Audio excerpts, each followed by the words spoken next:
The weight of Sunday, Marcus woke to church bells. The sound drifted through his apartment's single window, climbing 4 stories from the street below where Sunday morning was pulling the neighborhood toward its various gods. He lay on the bare mattress, watching dust motes dance in the shaft of October light, and remembered his father's hands. Not praying hands, working hands. Hands that smelled of oil and metal, that could fix a carburetor or sketch a perfect circle freehand. Hands that had stopped moving when Marcus was 7, after the accident at the factory, or what everyone had called an accident. He sat up, rubbing sleep from his eyes. The sketch from last night lay on the floor beside the mattress. Those hands, rendered in charcoal, still holding secrets after 18 years. The clock radio he'd bought at a thrift shop for $2 said 9:47 a.m., Sunday. The Red Dragon meeting wasn't until Monday evening. The Nexus Collective critique sessions started Tuesday. Diane's opening was Friday. Between now and then, stretched a canyon of empty hours and $23. $21, actually. He'd spent $2 on the radio. Marcus stood and walked to the window. 4 stories below, the street was alive with Sunday rhythms. Families in their church clothes moving like schools of fish toward different congregations. An old man in a yarmulke walking a small dog. 2 Puerto Rican kids playing stickball in the intersection, their shouts echoing off brick. His stomach growled. He'd eaten the last of the bread yesterday, standing in Diane's doorway. There was coffee, instant, the cheap kind, but nothing to put in it. He could make it to Monday on coffee and water. He'd done worse. The phone sat silent on the floor, its cord snaking toward the wall jack. Vincent Zhao's number was written on a scrap of paper beside it. Marcus picked up the paper, studied the careful digits. His father's friend, or someone who claimed to be. What had his father left behind? Marcus remembered the funeral, a blur of black clothes and whispered Cantonese he couldn't understand, his mother's face like carved stone. She'd never talked about the accident, never explained why a man who'd worked at Chen & Sons Manufacturing for 15 years had been crushed by machinery he knew how to operate in his sleep. Never explained why the company had paid out so quickly, or why they'd moved to Sacramento 3 months later. Never explained why his father had started coming home late in the months before he died, smelling of cigarette smoke and fear. The church bells stopped. In the sudden quiet, Marcus heard music from another apartment, Aretha Franklin, demanding respect. He dressed in yesterday's clothes and counted his money again, as if the bills might have multiplied overnight. They hadn't. He needed to move, to walk, to do something other than sit in this empty box thinking about dead fathers and mysterious phone calls. He pocketed $15, left 6 for emergencies, and headed out. The stairs smelled of cooking, someone's Sunday dinner already underway, the scent of roasting pork and garlic making his stomach clench. He passed the 2nd floor, where a television blared the news. Vietnam. Protests. The same litany of chaos that had been playing since he was old enough to understand it. On the 1st floor, he nearly collided with Mrs. Rodriguez, his downstairs neighbor. She was 70 if she was a day, dressed for church in a purple dress that had seen better decades. "Ah, the artist," she said, her accent thick as honey. "You eat today?" "I'm fine, Mrs. Rodriguez." She made a sound like a cat with a hairball. "Fine. Everyone is fine until they fall down. You come to dinner, 4 o'clock. I make too much, always too much." "I couldn't." "You could." She patted his arm with a hand like weathered leather. 4 o'clock. "Don't make me come get you." She was gone before he could protest again, moving toward the street with surprising speed for someone who needed a cane. Marcus stood in the dim hallway, something tight loosening in his chest. 4 o'clock. He could last until 4 o'clock. Outside, the October sun was warmer than he'd expected. He walked without direction, letting the neighborhood reveal itself. Past the bodega, where men gathered to smoke and argue politics in Spanish. Past the barber shop, closed on Sundays, its red, white, and blue pole still spinning. Past rows of brownstones where kids played on stoops and fire escapes became extra rooms.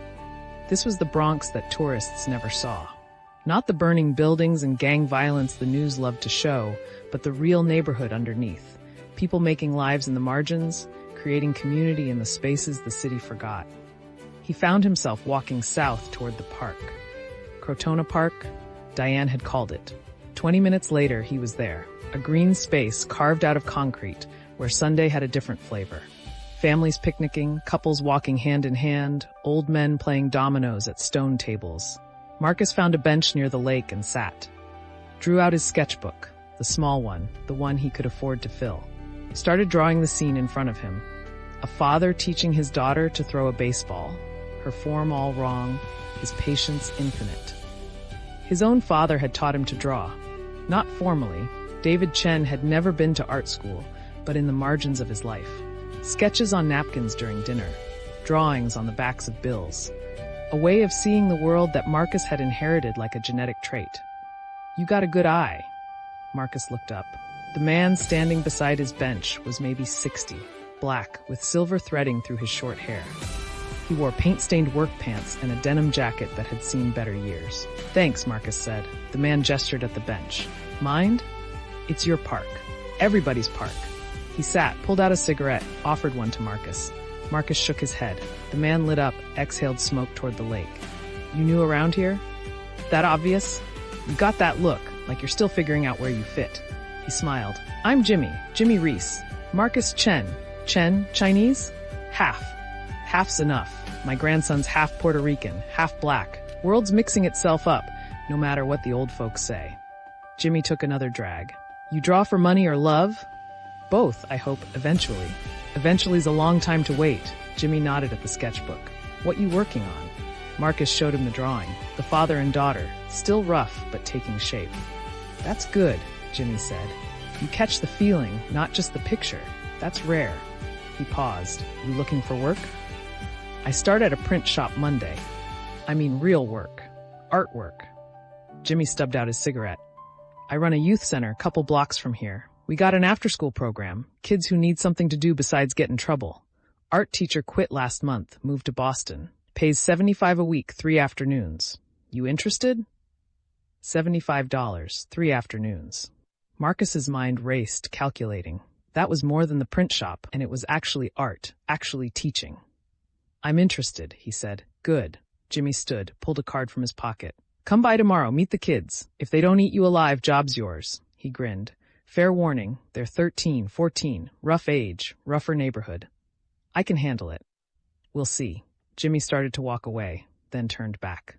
"One more thing. You Chinese, you say? Half. You know the Red Dragon? Restaurant over on Prospect?" Marcus felt something cold slide down his spine. "I know of it. Be careful there. Owner's connected, if you know what I mean. Not a bad guy, but the people who come through." Jimmy shrugged. "Just be careful." He walked away before Marcus could respond, leaving nothing but the card and a warning that arrived too late to change anything. Marcus looked at the card. James Reese, Director, Bronx Youth Alliance. An address on Prospect Avenue. He pocketed it, mind spinning. Connected. Vincent Zhao was connected. What had his father been involved in? The afternoon stretched on. Marcus drew until his hand cramped, filling pages with faces and scenes. An old woman feeding pigeons. Teenagers dancing to a radio. The city in small moments, the kind of truth you couldn't capture with a camera. At 3:45, he headed back to his apartment. Mrs. Rodriguez's door opened before he could climb the stairs. "Good timing," she said. "You set the table." Her apartment was the opposite of his. Every surface covered with life. Photos, crucifixes, candles, doilies, a riot of color and memory. The smell of roasted pork made Marcus's knees weak. Sit, she commanded, and he sat. Dinner was arroz con gandules, pernil, tostones, more food than he'd seen in a week. Mrs. Rodriguez watched him eat like a hawk watches a mouse, refilling his plate before he could protest. "You remind me of my son," she said finally. "Always too skinny, always too proud to ask for help." "Where is he now?" "Dead, Vietnam, 1967. She said it matter-of-factly, like reporting the weather. "You have family, Marcus Chen?" "My mother." "In California." "You call her?" "Sometimes." "Call her more." Mrs. Rodriguez stood, started clearing plates. "Family is all we got. The rest is just noise." Marcus helped her wash dishes, listening to her stories about the neighborhood. Who was feuding with whom, which buildings were going downhill, where to get the best prices on everything. Information he was starting to understand was currency in a place like this. When he finally climbed back to his apartment, full and grateful, the sun was setting. The phone sat where he'd left it, Vincent Zhao's number beside it. Marcus picked up the receiver, dialed before he could overthink it. 3 rings. 4. Then, yes? Mr. Zhao, this is Marcus Chen. A pause. Marcus, good, you're calling to confirm tomorrow? I'm calling to ask what you know about my father's death. Another pause, longer. When Vincent spoke again, his voice was careful. Tomorrow, face to face. Some things shouldn't be said on the phone. Was it an accident? Tomorrow, Marcus. 7 o'clock. Come alone. The line went dead. Marcus stood holding the receiver, his heart hammering. Come alone. Not reassuring at all. He looked at his drawings from the day, the father teaching his daughter baseball, the old woman with her pigeons, the city in all its complicated beauty, then at the sketch of his father's hands, still holding their secrets.